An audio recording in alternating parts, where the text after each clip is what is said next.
And we're looking at a big topic today, Ghana's energy situation. And the big question is Dumsor coming back? Today, the minority held a press conference and deduced that their projections right after elections will fall back into Dumsor again. Now, Dumsor, if we're a serious nation, can go down as some of our darkest time in history. I mean, it cost the nation a lot: jobs, industry, morale. It was a terrible time that went through, and it dragged on for a long time. Indeed, the government put its foot down and said, you know what, I am going to put a stop to this Dumsor once and for all, which was good news. Somewhere in July 2015, ASEP came up with a report that said, listen, the way in which we are trying to solve this Dumsor would come back and bite us very hard. It is too expensive, that we should put the brakes on and think about it. And then here we are. Just want to find out that with all these generating plants and car powers and Ameris all in place, are we able to sustain them to completely eradicate Dumsor, or it will come back and bite us after the elections? I have two fantastic guests in here. My name is Nana Ansakwa IV, Kwemu Dumasahini, and also your host. We'll take a quick break, and when I come back, we're talking serious energy. Don't move.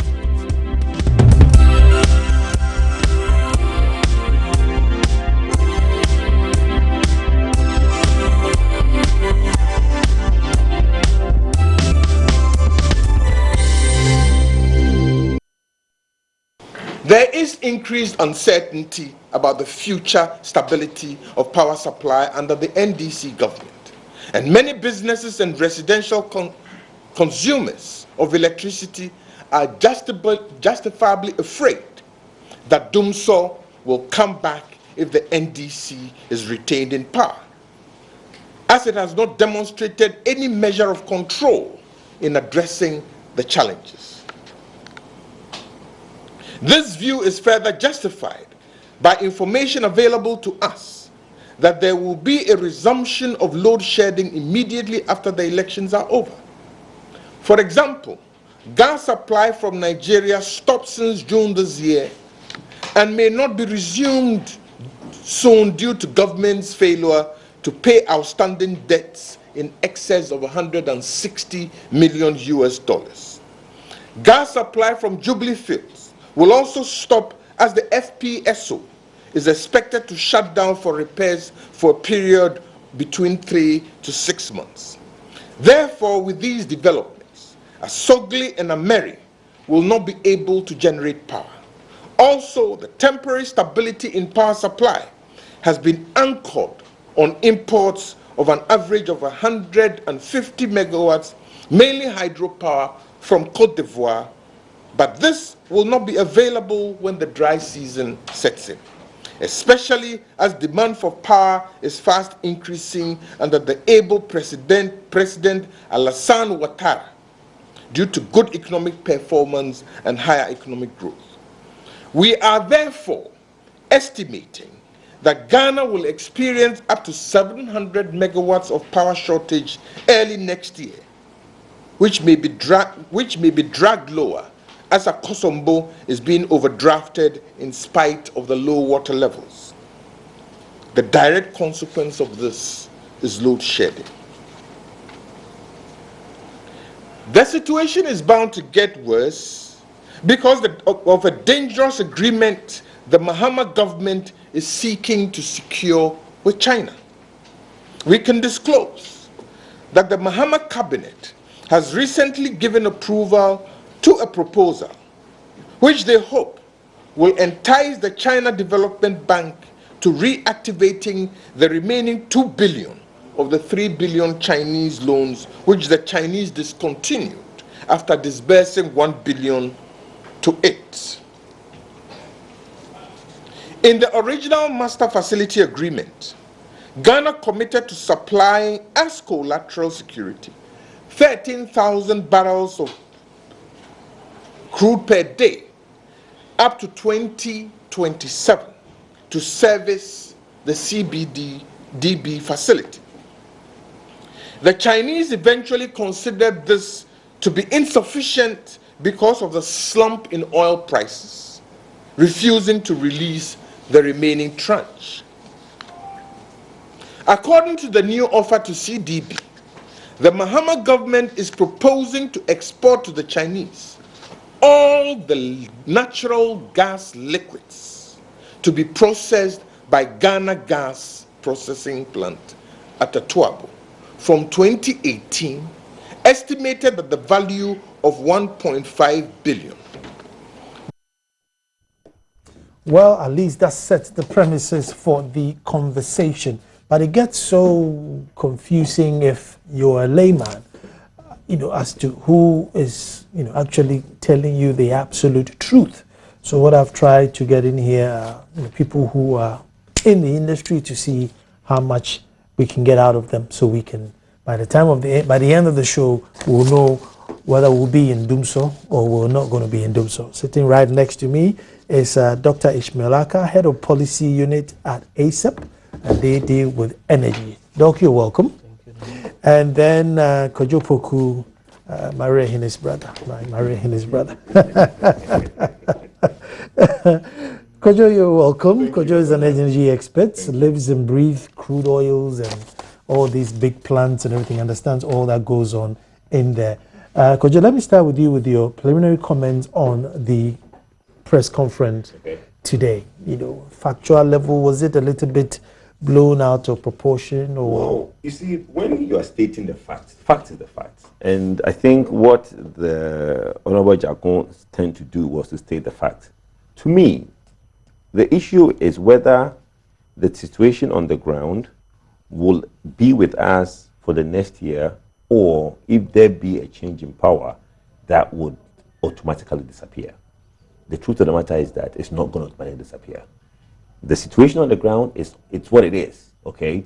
We are spending so much importing crude oil to power the plants because we are not paying our debt to N-Gas to get the gas in as we should.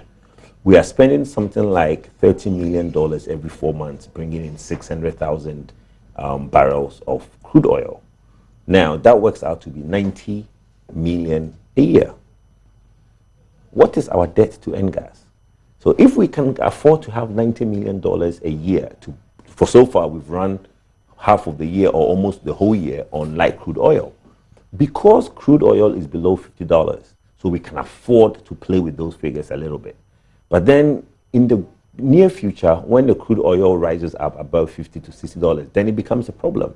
Because we are not paying our debt to N-Gas, there's no gas to the likes of Asogli and the other plants that are lying idle. I have always said that it's not because we don't want to pay our debt to N-Gas. There's no chop with the gas when you get the gas in. With the importation of crude oil, some individuals are getting their share because there are a bit of markups and middlemen in between the buying of crude. And I think that is what some people are happy with, and that is why they are encouraging it, because it beats my imagination why, as a nation, you owe N-Gas. That is why you are not being supplied the gas. But they have the gas? But yeah, they have the gas. The gas might not be the pressure that we expect. But since inception of the West African gas pipeline, it has its challenges. But guess what? The gas in there was enough to keep us going. Then again, you only pay for what you use. So if the gas is not coming as much as you expect, then you don't pay for as much. But at least the little to get the Asoglis and the likes running would be there. But if you don't pay and you say that, oh, it's because it's not reliable. What is reliable? Reliable is the crude oil that you are importing. And where are you getting the crude oil from? From the same Nigeria. So if their gas is not reliable, is their crude oil reliable? And you are paying more for crude oil than you would have otherwise paid for the gas. What we are being told is that we don't have the money, as the Honorable Janapo said this morning, that, to be frank, money is a challenge in solving some of these problems. We are paying less than what we are supposed to pay in terms of real prices for the electricity that we are consuming. We all are aware, beginning of the year, what happened when we were supposed to have paid a certain level. Everybody cried that it's too much because of the taxes that has been introduced. So the directive came before 6 March that it should be reduced, and it was reduced. And now we are paying less than the generation cost in the system. We'll come there. Doc, you know, just brief comment on what the the press conference. The press conference coming from an opposition party, and because we are so divisive, even if the thing is white, this is very, very, very white. You know, if it's dark, it's completely black. You know, so then the layman sat in the middle. You know, you put your hands on your head, thinking, look, Armageddon is round the corner.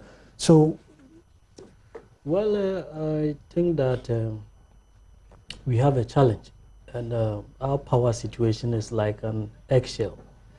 We have capacity to produce about 3,800 megawatts. As of this evening, we are doing 1,983 megawatts. That's about 50%. Yes, true, we are importing from Cote d'Ivoire. That is also true. Because without that, I mean, we have to be going through Dumsor and all those things. I think that Dumsor may come either by the end of the year or next year, but that is also preventable. So it is not as if I mean, whatever we do, we are going to face Dumsor. We are facing two challenges, fuel challenge and financial challenge. If the government is able to address this, there will not be any Dumsor next year. For instance, Kojo spoke about the N-gas. N-gas powers Asogli, which gives us about 180 to 360 megawatts. It powers the Siemens plant, which gives us about 80 megawatts. So that is about 400 and something megawatts. Early next year, 8 to 12 weeks, we're going to fix the FPSO. So it is going down for about 3 months. If we do the repairs on site, there will not be any trouble. If we do it off site, we are going to lose gas to Ameri. It means that Ameri too will not be working. So I think Ameri is what, 250? About 250. So I think these are some of the reasons why they are saying that yes, next year there may be Dumsor. But that is a conditional statement. If we pay N-gas today, Akosombo's water level is rising. As of now, it is 14 feet above the minimum level. So if we pay and have the money to buy some of the crude, at least to support some of the plants, I don't think we'll have any challenges next year. Okay. Doc, I want to go all the way back to, I think it was 23rd July 2015. And, you know, ASEP sort of, it was more like a prediction. All the plants that are coming in, and what you were particularly worried about is that the deals we are signing, all come with capacity charges. It's very good for the country to have that 10%, 20% extra. However, if they are coming with capacity charges and they are sitting down, and I mean, as back then, this exposes the public pairs to significant risk, estimated in the excess of $350 million, annually, as capacity charges for, these emergency plants sitting down. Can we sustain it? Because it's well and good that we have excess power, but that's excess power that if you only pay when you use it, but if it's there and we are not using it, and we're not going to just catch up because we're doing 12%. So it will take a long time to catch up. So I think there are two things here. When we are investing in generation capacity, we are looking at the demand, projected demand. We are looking at a reserve margin, say 25%. And again, we are looking at access to even export, sell the power to other countries and get money. So we want to satisfy these three needs. Unfortunately, export is getting out now because power from Cote d'Ivoire is very cheap. Before our crisis, we were selling power to Benin and Togo. Now they are buying more power from Cote d'Ivoire. Even if we have more power now, Benin will not buy power from us. In fact, our Senate plant, when you go to the Tema enclave now, almost all our plants are off. Senate is down. TT1 is down. We have fuel there. They are not producing. Instead, we are importing power from Cote d'Ivoire. Because it's cheaper. Because it's cheaper. So even as we are buying from somewhere, because when Senate produces, it costs more than when we were getting it from Cote d'Ivoire. So that also more or less brings in how we negotiate some of our contracts. Because yes, you're going to negotiate, we have to get more plants, we have to increase the capacity. But you should also realize that whatever you are going to produce, you are going to sell it to people. And you should balance some of these things. That's why we have been calling for, at times, even competitive bidding, that we want to generate 1,000 megawatts. If Kojo has a plant, bring it, give us your quote. Kwame brings his, we compare and take the best for the country. But before you realize, somebody goes in, one plant is in, another one is coming. And when we sign, we even commit ourselves that we're going to provide fuel for you. So when VRA get gas from Nigeria, it has to go to Asogli. Asogli does not pay the gas to VRA because ECG owes Asogli.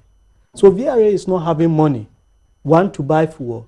It owes Asogli, it owes Nigeria. Meanwhile, Asogli is not paying. So I think we should learn our lessons. We've been going through this in 1983, we went through this in 1997, we went through this in 2004, 2005. We've been going through for the past 5 years. I think we have to sit down, learn our lessons, do a proper technical audit, see our needs, and look at how we can get affordable power. I think that is the way forward. Roger, let me come to you with affordable power. How is it possible that Ivory Coast can produce power cheaper than we can? Because they are negotiating their input cheaper. What are they But the getting? crude is the same on the market. Exactly, but it's not. Let's not even go to crude oil. Let's go to gas. Because if, let's say, they are using hydro, and what you sell is not just one source, it's the basket. It's a mixture of your hydros, your thermals, and whatever combination that you have in the basket. So then it's the average which you take. Now, I'll give you an example. You remember when the ENI deal was negotiated? The gas from the ENI plant will cost us more than what we will buy from Nigeria on N-gas.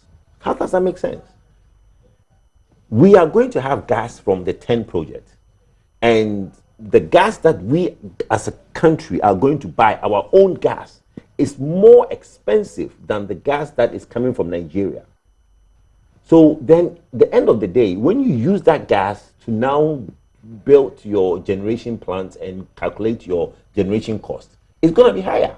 So we will have the raw materials, but we can't even use it for our own use. And I've always said that if we want to become a middle income nation that we cry or we yearn to be, we need to get to a point where industry gets electricity cheaper than residential. In Europe and in all developed nations, that's how it is. But in Ghana, it's like we are not thinking about the future. We are negotiating gas deals now more expensive. So, like you asked, what's Cote d'Ivoire doing cheaper? Cote d'Ivoire is developing their own natural resources, and it's cheaper for them. We are doing a selfish interest, and patriotism is out of the window, and somebody is thinking about how much goes into my pocket, and I don't care. Now, they've asked them, when this whole thing came, some of us talked about that, look, you cannot negotiate gas deal on the ENI transaction, and the gas is more expensive than the gas coming from N-gas. Now, they've been asked to go back and renegotiate it. So the gas transaction for the ENI project, the ministry and ECG and the team involved have been asked to renegotiate that transaction because it's not feasible. It's almost embarrassing. It is, but that is the problem we have as a nation. So if 10 years ago we could sell power to Ivory Coast, then 10 years on, they sell to us cheaper and we are not. What is wrong with us as a nation? That is the problem.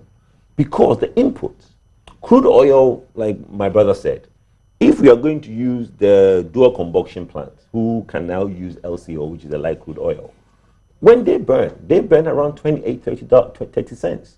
So why would you burn them? You might as well just go for 11 cents from Ivory Coast, which makes economic sense. But is that what we need to do as a nation? We should have invested in certain alternatives, okay? Which is, even if some of these plans that now we are getting to know that the West African gas pipeline is coming in, we have talked about reverse flow, okay? Reverse flow, which is the West African gas pipeline comes in from Nigeria through Benin, Togo to Takoradi.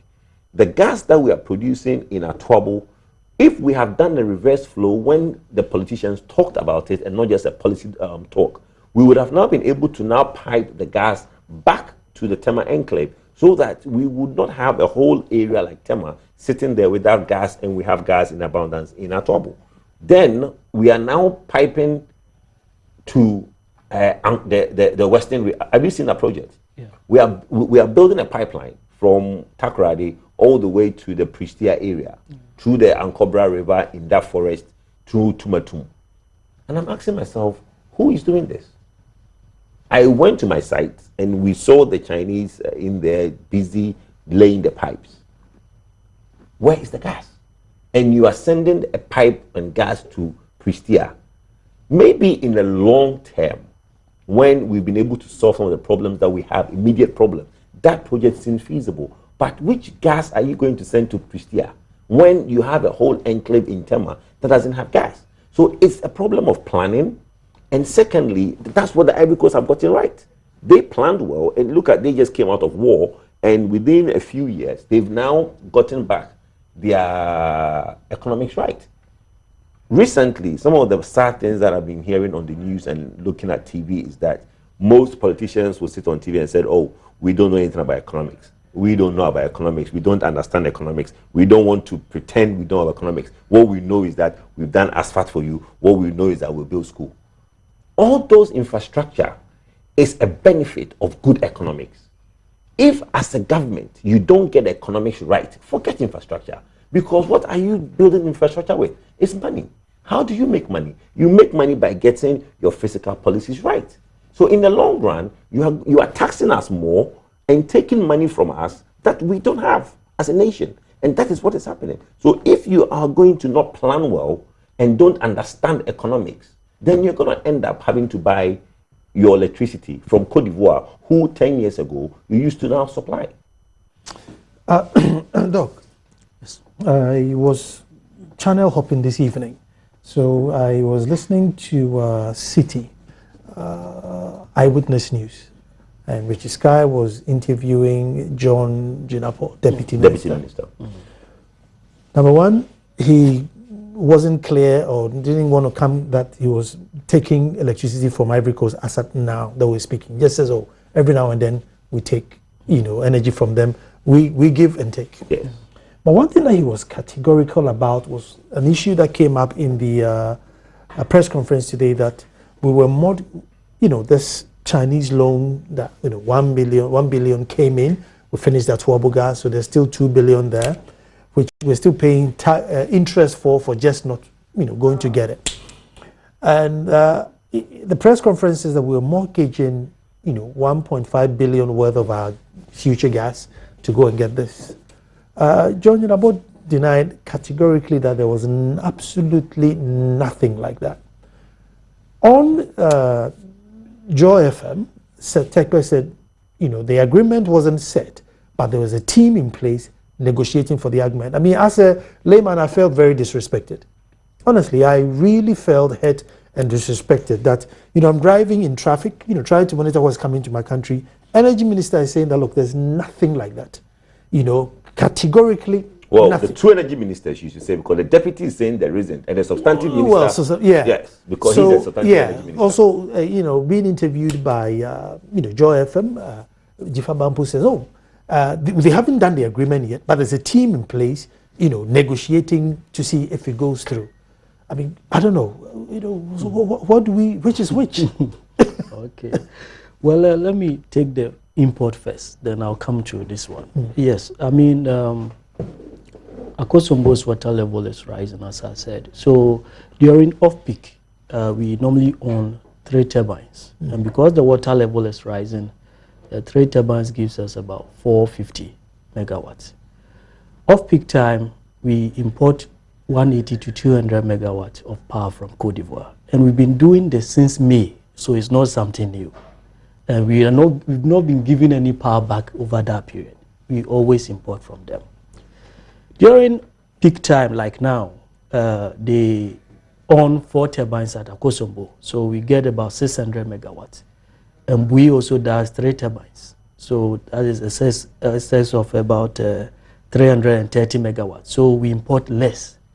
But what we are doing is that we, for instance, is served by a river of just 1 tributary. So what happens is, if you own 3 now, though the water level is rising, it dries faster.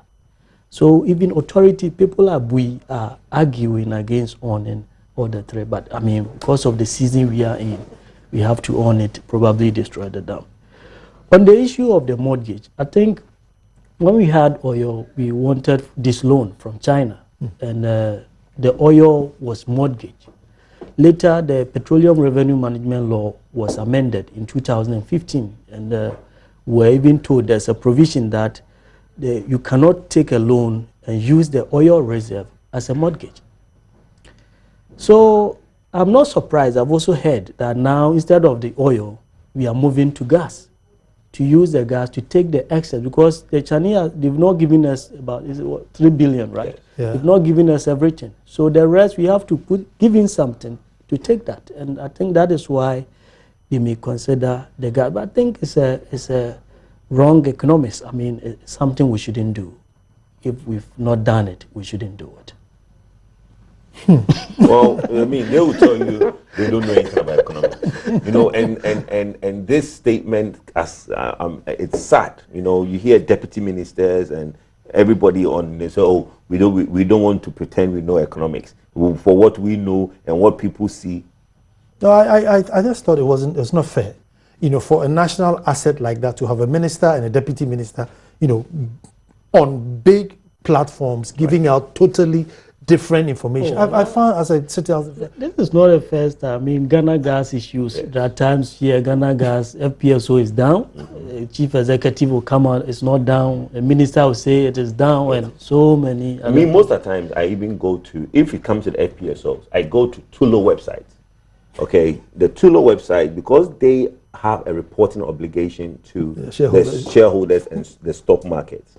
They report accurately, because misrepresentation and misreporting, they can be fined and sued. So I normally go to, when this Torek thing that we talked of it in April, they have reported it on their website beginning of the year, you know what I mean, and they've said that, look, they needed time to fix it and all that. And it was when somewhere around April or March that the minister came and said, oh, there is a recent problem. And I said, how is there a recent problem?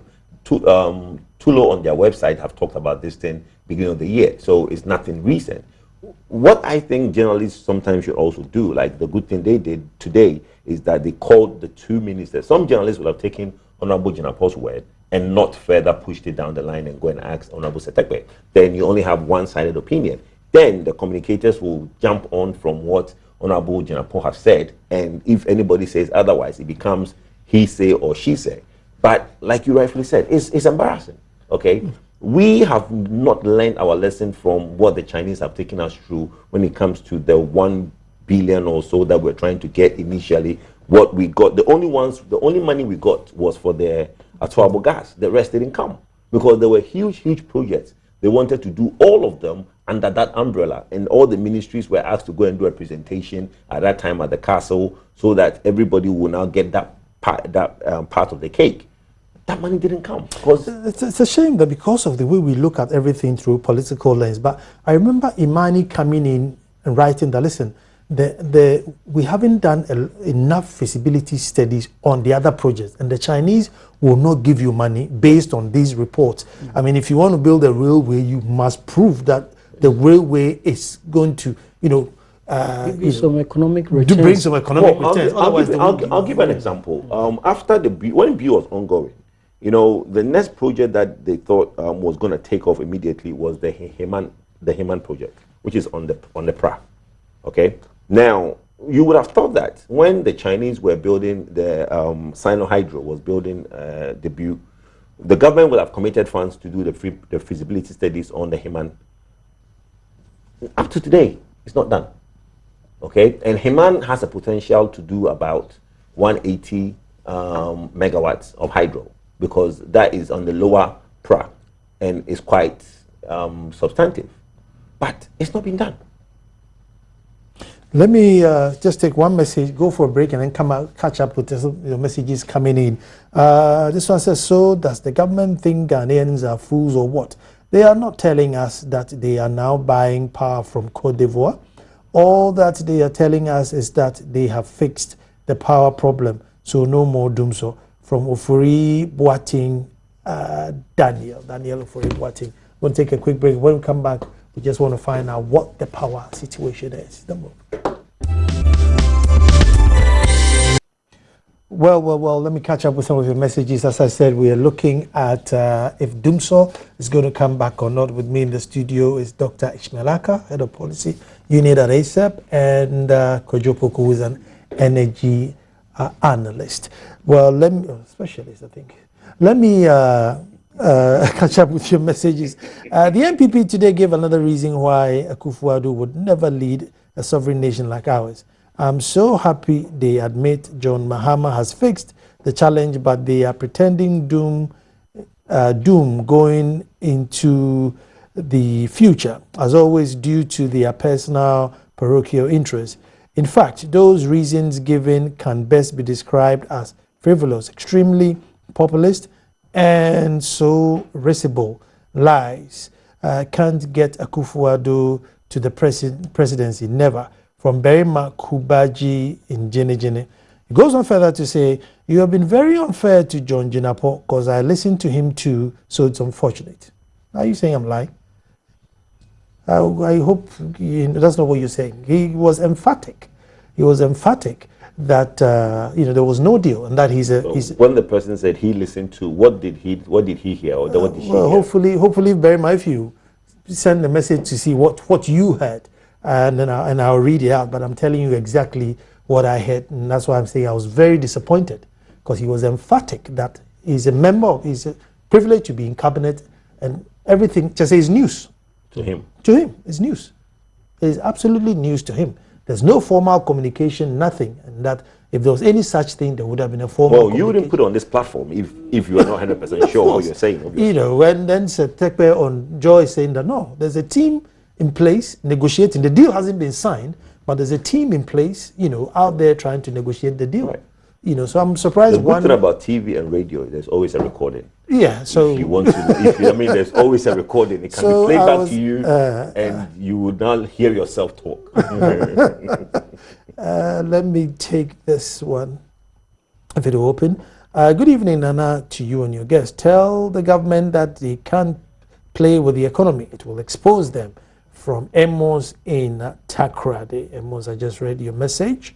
And then this one says, Nana, these experts are the source and fountainheads of truth instead of partisan politicians who would masquerade the fact. I'm enjoying intellectual dexterity and dispassion with which they discuss this sensitive issue.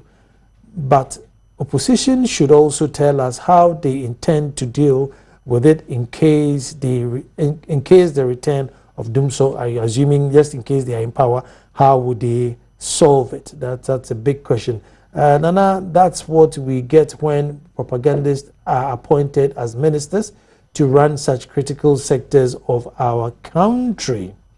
This one says, if Dumsor is coming back again, then where is our fate? Jerry from Asanko. Let me get one more. Good evening, Nana, and your panel.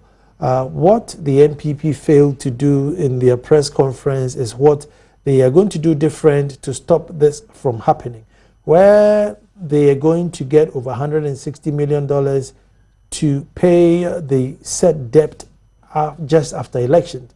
This is just political propaganda. The NPP should tell Ghanaians where they are going to raise such funds to service the debt and pay all constituencies $100 million.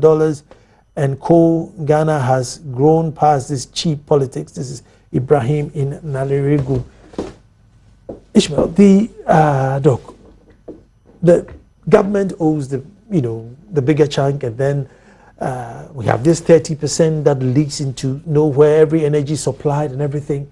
So going forward, even though the NPP is not here to answer, so maybe if you say something, they'll probably pick it, and then whoever comes to power would use it. Going forward, how do you solve it? Government hasn't got the money to pay the money. We are also saying that, look, we can't be paying all these taxes that have been levied. And even with all the taxes, Kojo is saying we're still paying less than what we are generating. So where's the end in sight? Well, I think that it is a matter of more like doing proper targeting. When you look at the power sector, we are told that the total debt is about 19 billion cedis. Now, how did the debt come about? I think that's where we should all start from. It came about, one, because government agencies, ministries, departments, they all consume power. somebody leaves the office on Friday and leaves the air condition on, so that Monday, by the time he comes, the room will be as chilled as Russia. Yeah. So, because he doesn't pay. So I think the first one is to probably fix prepaid meters in all these agencies. The first, which has been, that decree is already in place. yeah, in 2013 Yes, they passed it's it, been said, but it's not been that's done. not been done. So you do that, then the first budget, you allocate monies to maybe Ministry of Agri. You have 5 cedis a month for your electricity bills. I mean, prepaid. If you use that for meeting allowance, I mean, your office will not have light. So that's the first step. The second is to mortgage, more like protect the energy sector levies you are paying. You don't use it for any other thing apart from paying the debt. So we have, say, 19 billion. You spread it over 5 years. That this is how much I'm going to pay. Some of them are very immediate. For instance, the end gas, because we need the gas to fire Asogli and Co. You pay that one, you pay other. So one, you protect, you are making sure the debt does not reoccur, and you clear the ones there. I think this is what we can do going forward in the medium to long term. You diversify the fuel sources, renewable energy, and other sources to help. Maybe feed-in tariff. When you go to South Africa, when you generate more power with your solar, you can sell the rest to the government. We have renewable energy law. It is in the law. Unfortunately, it has not been operationalized. So I think some of these things does not require so much money.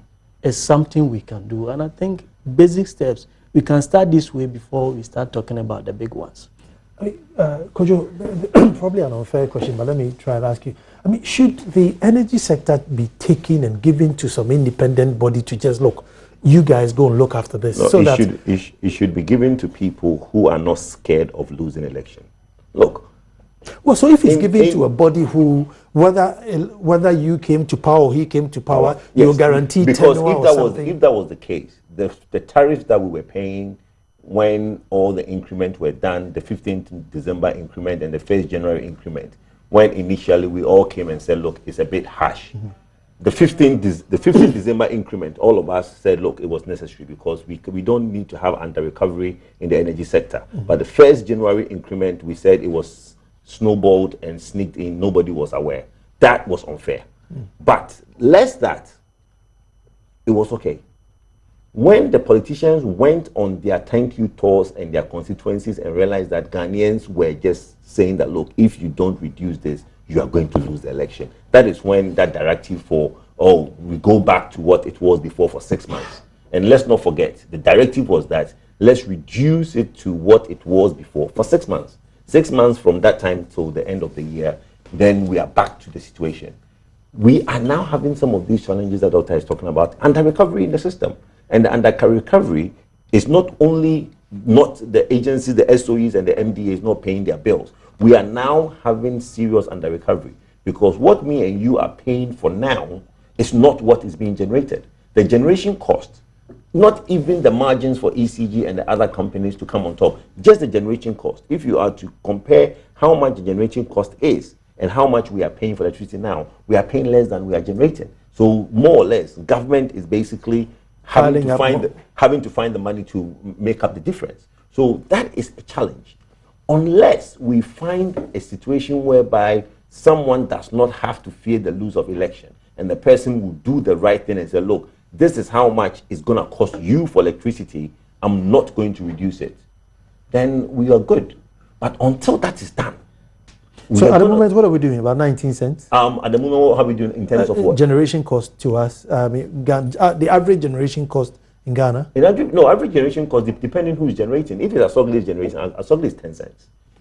Most of car power is between 13 and 14 cents. But car power now is able to do something like 7 cents because HFO is cheaper. So though when they negotiated their, Ameri is between 13 cents. So most of the thermal plants ranges between 13 and 14 cents based on the ASCA energy or the PPAs that were negotiated. So our average is what, about 9 cents? It's difficult to answer that question because when you put the mix in a basket and then you put the one or two meal, if you put a mix in a basket, it's difficult. Let me tell you why. Akosombo is 3 cents, but Akosombo is not giving us as much. So Akosombo is only giving us 600 megawatts as per. So when Akosombo generates, it depends at any point in time what's in the basket. So As of tonight, you can have maybe 3 turbines of Akosombo. I don't know how much bill comes in at, and I don't know how much thermal is in the mix. So it's difficult to answer what the average is. But the question I can answer is that from what we were told to pay, we are averaging in terms of how much we pay about 9 cents of what residential is supposed to pay. Okay. Okay? So if residential is paying like 9 cents, and let's assume the average from what even we are buying from Cote d'Ivoire is 11 cents, there's a 3 cents difference. Who is paying for that 3 cents? Okay. So day in and day out, there is a shortfall of what government is supposed to make up. Already we've had the under recoveries in the upstream, the BDCs and the OMCs. That has a bigger problem, which is affecting the banks now. Then VRA's debt, which is there because of non-payment of government's debt. Then we now have the ECG, which is the under recovery of the subsidy, so-called, which government doesn't want to call it subsidy, but that's what it is. It's a subsidy. Because if you are buying electricity from Ivory Coast for 11 cents and you're asking the populace to pay 9 cents, then there is a short gap of 2 or 3 cents that somebody has to pay.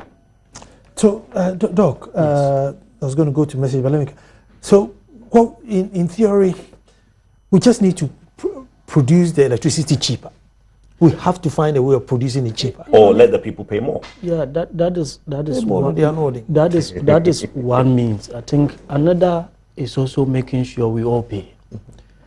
Apart from government paying, ECG is supposed to reduce distribution losses. Last year it was 32%, and 1% cost Ghana $8.5 million. So if ECG buys 100 megawatts, they lose 32. That one is wasted. So just imagine if that one was also supplied to even VACO, and VACO is paying for it. So we have all these challenges. So I think it's a lot. We have to sit down. What is the industry average in terms of losses? I mean, even PURC gives 18%. And in 1991, when we were doing the ECG reform, ECG was Electricity Corporation of Ghana. And we decided to make a company of Ghana so that we can get profit. Unfortunately, we are getting only losses. Argentina was also doing this. In 2015, when we reported 32%, they reported about 7% distribution loss. So it is the targeting. PURC says do 18%, and they are doing 32%. What happens to them? Nothing. They will pass on that. And yes, Kojo said maybe residential may not be, but look at industry.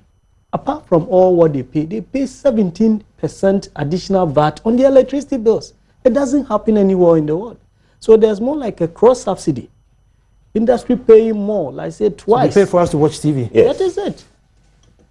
So we have to look at one, negotiating better deals to get affordable power, cutting down inefficiency.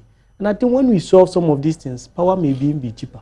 Let me catch up with some of the messages. Good evening, Nana, and thank you to your panelists for educating us.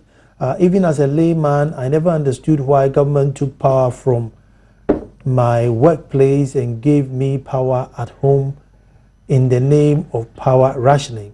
How was I going to pay for the power I consume at home when my job has collapsed because they do so? These politicians. This is Christy and Takwakwisi. That's a good one. You know, Nana, if our country should buy power from Cote d'Ivoire, they will be highly disappointed in the government. I don't quite get it. Maybe Mr. Boache Jako didn't say the alternative, but I listened to a subsequent interview with Joy TV, and he mentioned the powering the ministries and the other MDAs to solar power. Alhaji Sita in Kumasi. Okay, my director just whispering saying that he has that interview. This one says, whether we are buying power from somewhere or not, the most important thing is that we have the power. That's pure propaganda from MPP. This is Hoodoo Adams. See, that's the issue with the power. Anytime you talk about power, it is so everybody's looking at it from, is it going to embarrass my party or is it going to make my party? Why can't we look at power? And I think it's mostly to do with the youth. Anytime you talk about something that is happening, the youth jump onto it in political lines, in party lines, as if the person says the truth, it's not welcome. Look, whether it's MPP or NDC, and I will say this from some of the messages that people are saying, yes, if you even read the MPP manifesto, they do not come out clearly to tell you what they will do, okay? Because they believe in something else, and that is a clear distinction between MPP and NDC. MPP believes that economics, if you manage the economy well, you would have excess money, and the excess money will now go into some of these problems that you have. NDC have a different belief. NDC believes that find money wherever you find the money from and do infrastructure projects. That's the two differences. Forget the economy. So depending on which of the side of the fence that you sit, they would now say, okay, we'll build, because the money came out and said, look, if you look at the NDC manifesto, it will cost us X amount of money to do 75% of them. The MPP does not give you those details of what infrastructure they want to do. They stress on, look, let's get the foundation of the country right. Let's get the fundamentals right. Enabling environment. Enabling environment. And when you do that, I find it a bit too vague. I find it a bit too vague. Exactly. So enabling environment. So exactly. So it depends who you talk to and what you believe. What can now save the for day. that one, they have to come again. This enabling environment, they have to come again. Okay. I'm really enjoying the program. Your experts are really excellent in the field. Good work done. I'm really learning. Benjamin from Takrade. Thank you, Benjamin. Today I need to do well and catch up with this. Nana, this man, Kojopoku, who criticized bad fuel that they were selling to Ghanaians and was insulted by babies with sharp teeth, and later he was vindicated. Kudos to him, Charles in Koforidua. I didn't know where the message was going, but I didn't know where the message was going. This one says, now that MPP is scrapping all taxes from Ghana, how are they going to sustain Dumsor? Big question. Nana, the lies and propaganda will always leave us where we are now. For 3 days, I've been in darkness. Dumsor is back. Ben in Kumasi. This is just challenges in the lines and stuff like that. This is just routine challenges. Good evening, and I think it's high time our politicians and our good leaders tell us the truth when it comes to well-defined government projects like this, because I just watched the state of affairs on Ghana TV, GH1 on ETV, and both the NDC and the MPP panelists were beating about the bush. Ghana is far from certain things like this. This is from Andrew Animel, Royal Medical School of Excellence, Asekwagwa. Thank you, my brother. Let me get one who came in just now. Okay. Please, I'm Bernard Na, a newly trained teacher. Please help us. My desire media, so the government will please hear our cry. We are suffering indeed. Yeah, can I hear some more? So the government, if you're listening, Bernard Na says, look, they are indeed suffering. They're indeed suffering. Realistically, you know, how long do we have to solve? If we constituted a patriotic body to sit down today, what are we looking at? A year, 2 years down the line to stabilize things? Well, I think that we can stabilize things even within 6 months. But as I said, we have to take each element. We are fortunate enough that, yes, hydro, the water level is rising. So, I mean, we don't have control over hydro. So let's say, yes, God is blessing us there. Let's take gas. I mean, from Nigeria, we pay it. Ghana Gas, if we're going to repair the FPSO, as I said, off-site, it means that Ameri is not going to give us power. We have to get fuel for TAPCO. So we have to put in such contingency plans. Then we also look at even our plants in the Senate and other ones in Tema. See how we're going to get fuel for them. But going forward, I think that it will be very good if we have a proper technical audit of the power sector. Generation, distribution, transmission. Then we put in measures that over the next 5 years, This is what we're going to do to address the challenges, the inefficiency, the capacity, the fuel, and the financial crisis. I think if we have something like that, and a committed government that, yes, I'm taking energy sector levies, and these energy sector levies, every 4 months, I'm going to pay this amount into the debt.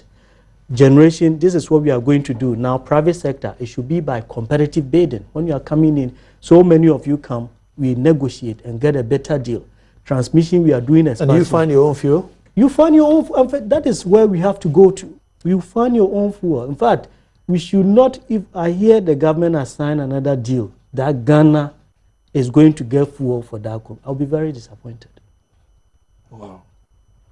Do you also, the same question I asked you, do you think we should have a Shiraj-like or, judicial-like energy sector where, look, they are guaranteed tenure, it doesn't matter who comes and goes, they have a plan that they are following? That would have helped, but I don't think it would happen. Everybody has their own way of thinking they can solve the problem. Like my brother said, you need to have, you see, what is drowning the industry is the lack of money thereof. That's what's drowning the industry. When I first came in, I told my brother that, when is he going to court on this toll debt recovery levy?